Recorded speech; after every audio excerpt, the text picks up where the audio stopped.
வேதம் பக்தரின் கீதம் சுத்தர்கள் போகும் பாதையின் தீபம் உத்தம மார்க்கம் காட்டும் சத்திய வேதம்.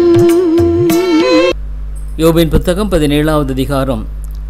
என் சுவாசம் ஒழிகிறது, என் நாட்கள் முடிகிறது, பிரேத குழி எனக்கு ஆயத்தமாயிருக்கிறது. பரியாசம் பண்ணுகிறவர்கள் என்னிடத்தில் இல்லையோ?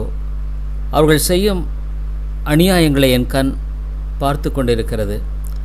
தேவரீர் என் காரியத்தை மேல் போட்டுக்கொண்டு எனக்காக பிணைப்படுவீராக. வேறே யார் எனக்கு கை கொடுக்கத்தக்கவர்? நீர் அவர்கள் இருதயத்துக்கு ஞானத்தை மறைத்தீர், ஆகையால் அவர்களை உயர்த்தாதிருப்பீர்.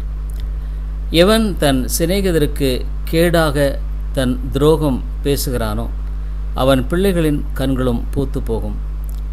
ஜனங்களுக்குள்ளே அவர் என்னை பழமொழியாக வைத்தார், அவர்கள் முகத்துக்கு முன் நான் அருவருப்பானேன். இது நிமித்தம் என் கண்கள் சஞ்சலத்தினால் இருளடைந்தது, என் அவயங்களெல்லாம் நிழலை போலிருக்கிறது. சன்மார்க்கர் இதற்காக பிரமிப்பார்கள். குற்றமில்லாதவன் மாயக்காரனுக்கு விரோதமாக எழும்புவான். நீதிமான் தன் வழியை உறுதியாய் பிடிப்பான். சுத்தமான கைகளுள்ளவன் மேன்மேலும் பலத்து போவான்.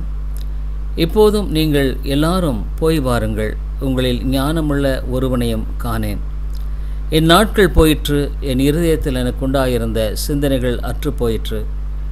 அவைகள் இரவை பகலாக்கிற்று, இருளை வெளிச்சம் தொடர்ந்து வரும் என்று எண்ணச் செய்தது. அப்படி நான் காத்து கொண்டிருந்தாலும் பாதாளம் எனக்கு வீடாயிருக்கும். இருளில் என் படுக்கையை போடுவேன்.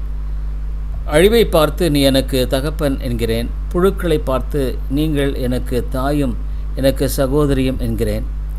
என் நம்பிக்கை இப்போது எங்கே? நான் நம்பியிருந்ததை காண்பவன் யார்? அது பாதாளத்தின் காவலுக்குள் இறங்கும். அப்போது தூளில் ஏகமாய் இளைப்பாறுவோம் என்றான். யோபின் புத்தகம் 18வது அதிகாரம். அப்பொழுது சூகியனான பில்தாத் பிரதியுத்தரமாக, நீங்கள் எந்த மட்டும் பேச்சுக்களை முடிக்காதிருப்பீர்கள்? புத்திமான்களாயிருங்கள், நாங்களும் பேசட்டும். நாங்கள் மிருகங்களைப் போல எண்ணப்பட்டு உங்கள் பார்வைக்கு தீழ்ப்பானவர்களா இருப்பானேன். கோபத்தினால் உம்மைத்தானே பீறுகிற உமது நிமித்தம் பூமி பாழாய் போகுமோ? கண்மலை தன்னிடத்தை விட்டு பேருமோ? துன்மார்க்கனுடைய விளக்கு அணைந்து போகும், அவன் அடுப்பின் நெருப்பும் அவிந்து போகும். அவன் கூடாரத்தில் வெளிச்சம் அந்தகாரப்படும், அவன் விளக்கு அவனுடனே அணைந்து போகும். அவன் பெலனாய் நடந்த நடைகள் குறைந்து போகும், அவன் ஆலோசனை அவனை விழப்பண்ணும். அவன் தன் கால்களினால் வலையில் அகப்பட்டு வலை சிக்கலிலே நடக்கிறான். கன்னி அவன் குதிகாலை பிடிக்கும், பரிகாரர் அவனை மேற்கொள்வார்கள். அவனுக்காக சுருக்கு தரையிலும் அவனுக்காக கன்னி வழியிலும் வைக்கப்பட்டிருக்கிறது. சுற்றிலுமிருந்து உண்டாகும் பயங்கரங்கள் அவனை திடுக்கிட பண்ணி அவன் கால்களை திசை தெரியாமல் அலைய பண்ணும். அவன் பெலனை பட்டினி தின்று போடும், அவன் பக்கத்தில் கேடு ஆயத்தப்பட்டு நிற்கும். அது அவன் அங்கத்தின் பலத்தை பட்சிக்கும், பயங்கரமான மரணமே அவன் அவயவங்களை பட்சிக்கும். அவன் நம்பிக்கை அவன் கூடாரத்திலிருந்து வேரோடே பிடுங்கப்படும், அது அவனை பயங்கர ராஜாவினிடத்தில் துரத்தும். அவனுக்கு ஒன்றுமில்லாமற் போனதினால் பயங்கரம் அவன் கூடாரத்தில் குடியிருக்கும். கந்தகம் அவன் வாசஸ்தலத்தின் மேல் தெளிக்கப்படும். கீழே இருக்கிற அவன் வேர்கள் அழிந்து போகும், மேலே இருக்கிற அவன் கிளைகள் பட்டு போகும். அவனை நினைக்கும் நினைப்பு பூமியில் இருந்தொழியும், வீதிகளில் அவன் பேரில்லாமற் போகும். அவன் வெளிச்சத்திலிருந்து இருளில் துரத்தி விடப்பட்டு பூலகத்திலிருந்து தள்ளுண்டு போவான். அவன் ஜனத்துக்குள்ளே அவனுக்கு புத்திரனுமில்லை, பௌத்திரனுமில்லை. அவன் வீட்டில் மீதியாயிருக்கத்தக்கவன் ஒருவனுமில்லை. அவன் காலத்தோர் அவன் நாளுக்காக திடுக்கிட்டது போல பின்னடியாரும் பிரமிப்பார்கள். அக்கிரமக்காரன் குடியிருந்த ஸ்தானங்கள் இவைகள்தான், தேவனை அறியாமற் போனவனுடைய ஸ்தலம் இதுவே என்பார்கள் என்றான். யோபின் புத்தகம் 19வது அதிகாரம். யோபு பிரதியுத்தரமாக, நீங்கள் எந்த மட்டும் என் ஆத்துமாவை வருத்தப்படுத்தி வார்த்தைகளினால் என்னை நொறுக்குவீர்கள். இப்போது 10 தரம் என்னை நிந்தித்தீர்கள். நீங்கள் எனக்கு கடின முகம் காண்பிக்கிறதினால் உங்களுக்கு வெட்கமில்லை.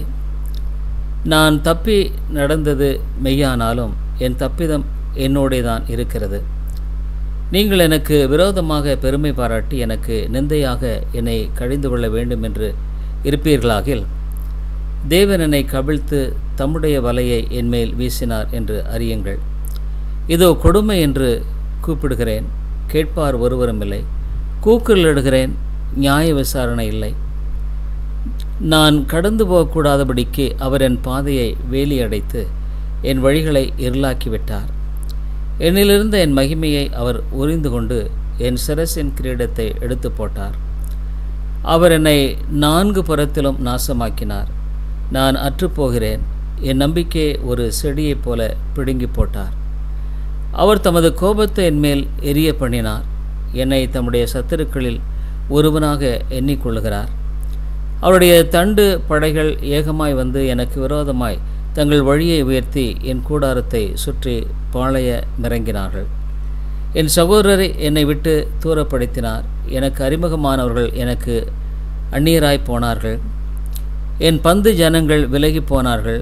என் சிநேகர் என்னை மறந்துவிட்டார்கள். என் வீட்டு ஜனங்களும் என் வேலைக்காரிகளும் என்னை அந்நியனாக எண்ணுகிறார்கள். அவர்கள் பார்வைக்கு நான் பரதேசியானேன். நான் என் வேலைக்காரனை கூப்பிடுகிற போது அவன் எனக்கு உத்தரவு கொடான். என் வாயினால் நான் அவனை கெஞ்ச வேண்டியதாயிற்று. என் சுவாசம் என் மனைவிக்கு வேறுபட்டிருக்கிறது. என் கற்பத்தின் பிள்ளைகளுக்காக பரிதபிக்கிறேன். சிறு பிள்ளைகளும் என்னை அசட்டை பண்ணுகிறார்கள். நான் எழுந்தால் அவர்கள் எனக்கு விரோதமாய் பேசுகிறார்கள். என் பிராண சிநேகிதர் எல்லாரும் என்னை வெறுக்கிறார்கள். நான் சிநேகித்தவர்கள் எனக்கு விரோதிகளானார்கள். என் எலும்புகள் என் தோலோடும் என் மாம்சத்தோடும் ஒட்டி கொண்டிருக்கிறது. என் பற்களை மூட கொஞ்சம் தோல் மாத்திரம் தப்பினது. என் சிநேகிதரே, எனக்கு இரங்குங்கள், எனக்கு இரங்குங்கள். தேவனுடைய கை என்னை தொட்டது. தேவனைப் போல நீங்களும் என்னை துன்பப்படுத்துவானேன். என் மாம்சம் பட்சிக்கப்பட்டாலும் நீங்கள் திருப்தியற்றிருக்கிறதென்ன? நான் இப்பொழுது சொல்லும் வார்த்தைகள் எழுதப்பட்டால் நலமாயிருக்கும். அவைகள் ஒரு புஸ்தகத்தில் வரையப்பட்டு அல்லது என்றைக்கும் நிலைக்க அவைகள் கருங்களிலே ஒளிவெட்டாகவும் ஈய எழுத்தாகவும் பதிந்தால் நலமாயிருக்கும். என் மீட்பர் உயிரோடு இருக்கிறார் என்றும் அவர் கடைசி நாளில் பூமியின் மேல் நிற்பார் என்றும் நான் அறிந்திருக்கிறேன். இதோ என் தோல் முதலானவை அழுகிப்போன பின்பு நான் என் மாம்சத்திலிருந்து தேவனை பார்ப்பேன். அவரை நான் பார்ப்பேன், அந்நிய கண்கள் அல்ல. என் கண்களே அவரை காணும். இந்த வாஞ்சியால் என் உள்ளந்திரியங்கள் எனக்குள் சோர்ந்து போகிறது. காரியத்தின் மூலம் எனக்குள் கண்டுபிடிக்கப்படுகையில் நாம் ஏன் அவனை துன்பப்படுத்துகிறோம் என்று நீங்கள் சொல்ல வேண்டியதாமே. பட்டயத்துக்கு பயப்படுங்கள், நியாய தீர்ப்பு உண்டென்கிறதை நீங்கள் அறியும் பொருட்டு. மூர்க்கமானது பட்டயத்தினால் உண்டாகும் ஆக்கனையை வரப்பண்ணும் என்றான். சத்திய வேதம் பக்தரின் கீதம், சுத்தர்கள் போகும் பாதையின் தீபம், உத்தம மார்க்கம் காட்டும். சத்திய